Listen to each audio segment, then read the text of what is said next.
We are most alive, we have the most energy, we are most intimate with our best selves when we're progressing towards our mighty mission. I think what's happened on the planet right now is there's been a great seduction and a great brainwashing.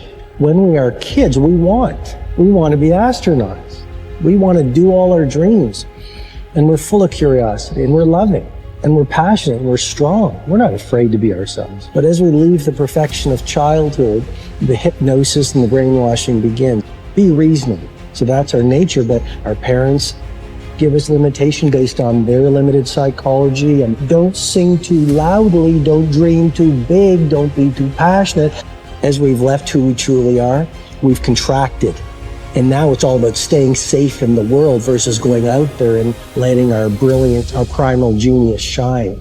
And a lot of people just have stuffed that pain of disappointment and their doubt really deep inside. And they just are addicted to distraction and escapes because they don't want to deal with their potential that they've denied. What's the most important key to success? I think it's hunger. It's not getting satisfied. A hunger that doesn't go, a hunger to learn, a hunger to grow, a hunger to serve, a hunger to give, a hunger to create breakthroughs. Most people are hungry until they make a certain amount of money and then they get comfortable. And there's nothing wrong with that, but it's not about the money. It's not about the business. It's about your growth. Because every one of us either grows or dies. People ask me all the time, what does it take to be happy? I say one word, progress. Progress equals happiness, because achieving a goal feels good for how long? A week, a month, 3 months, and then there needs to be something else. And the reason for something else is because you gotta grow. I want to find more, all I can. And in that sack of you have to dive in that to find more. Because if you're not willing to go in there and face yourself, I can find anything. You can live right here on surface, man, right here on surface. So if there is an ending to this world and there is somewhere to go and there's a judgment, you're gonna get there and you might see a chart. And that chart may tell you who you should have been. And now you get the rest of your life to think about that. Now I could live a much better life. I just would have just suffered a little bit more. Success is not going to show up at your front door and knock on it and say, here I am. It's not coming to look for you. In fact, success is not thinking about you. Success is already doing its job. You got to be willing to do your job.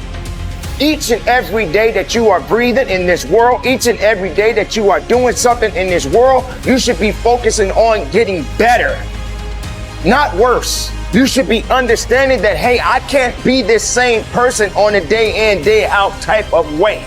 I got to keep focusing and going further and going harder and going stronger and pushing myself till there's nothing else left to push forward. So now's the time for you to hit the gym of your life and start exercising your self-discipline muscle. No more talk, no more excuses. From this moment forward, it's all about massive execution. Will there be days that you don't feel like it? Yes. Will there be days that you want to stop? Yes. Will there be days that you want to give up? Yes. Will there be days that you want to quit? Yes. Listen to me. Quitting is never an option. We've all bought into a lie. We've bought into a lie that confidence is belief in self. And so when you're in a situation which is normal, where you don't believe in yourself, you're like, oh my God, I have no confidence. The truth is, and I want you to walk out of here with a new definition of confidence. Confidence is the willingness to try. Because when you try and you take action, what happens, and what's happened for France, is that when she sees herself taking action, what happens is she sees herself being the kind of person that takes action. So she has evidence that she can rely on herself.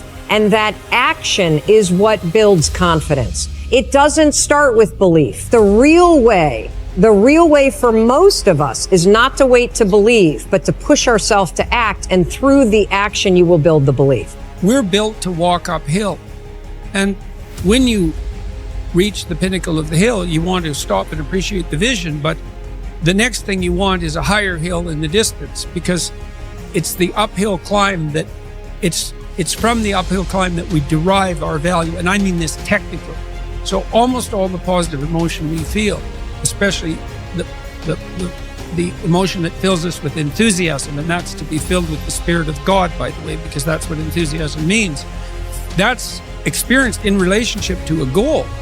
And so in some sense, and this is part of the religious enterprise, you want a goal that you can never attain, right? So you can always move closer to the goal that recedes as you move towards it. You think, well, that's frustrating. It's like Sisyphus pushing the rock uphill. But it's not, because as you pursue that goal, you put yourself together and your life does get better and richer and more abundant. That's why the highest levels of virtue and goal are in some sense transcendent. You want them to be above everything you're doing so you can continually move towards something that's more sublime and better. That's what you are. You're here to live, not to sleep. I didn't study, well, I literally put myself in a fire repeatedly like a sword. You put a sword in the fire repeatedly and repeatedly. If you keep on doing that, you're going to get a nice sword. And then you keep on beating it. You got to beat the shit out of it. And that's what I am. Yeah. I became that. I said, okay, we can't quit. We got to figure out why you are this. Why are you this, man? What is wrong with you? What's going on here? So I kept on putting the sword back in the daggone fire, and I just beat it harder. And I beat it harder. Before I knew it, I started realizing, all right, man, the brain is starting to get hard. The brain is starting to get hard. I'm no longer a theorist. I'm now a practitioner. I put it in hell. I dissected it while it's in hell, because you can't dissect anything in a normal environment. You can't dissect anything in 72-degree weather. You must put it in the freezer and freeze the fuck out of it. And then you dissect it. Dissect it when it's miserable. Dissect the brain when all it's thinking about is, I need to get out of here, man. I want to get out of the fucking freezer. Open the door. And you said, nah, 5 more seconds, man. 5 more seconds in the freezer. And that's when you start to pick that brain apart. And that's what all this stuff did to me. I kept on putting myself back into the freezer or the fire and beating the out of myself, mentally and physically. Before I knew it, this is what happened. Ralph Waldo Emerson believed that anyone who had put their heart and soul into their work and had done their very best could hold their head up high. Merely talking about it or only putting in a modicum of effort wasn't good enough in his mind. It was all or nothing. He believed that doing your best was an admirable quality, and that although you might not always be successful, knowing that you had done all you could was often all that mattered. At least you could look yourself in the eye. This ethos is central to many youth movements, such as the Scouts and Guides, and is a great philosophy for life in general. Indeed, doing your absolute best in everything you do is something that we should all aspire to, and it doesn't matter if it's at school, university, work, or home. If you think about it, doing your best is also central to self-reliance, because it allows you not only to test your capabilities, but also helps you to learn and therefore extend them. It's only when you are at the edge of your ability that you can really test your mettle and see just how much you can depend on yourself. Only ever working inside your comfort zone or doing just enough to get by may be easy, but is rarely rewarding. And it never allows you to develop into a fully rounded person or realize your full potential. The following quote from Theodore Roosevelt sums up the essence of Emerson's point. It is not the critic who counts, nor the man who points out how the strong man stumbled, or where the doer of deeds could have done better.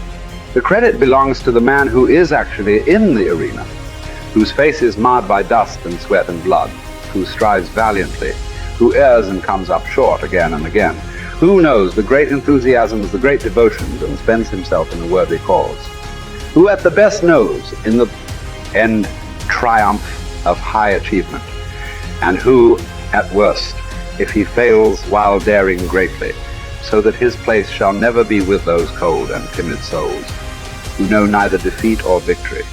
When you are working on your next task, give it your full concentration and really put the effort in to produce the best possible end result. Even if it doesn't lead to glittering success, you should be proud of yourself for doing your very best. No man fails who does his best.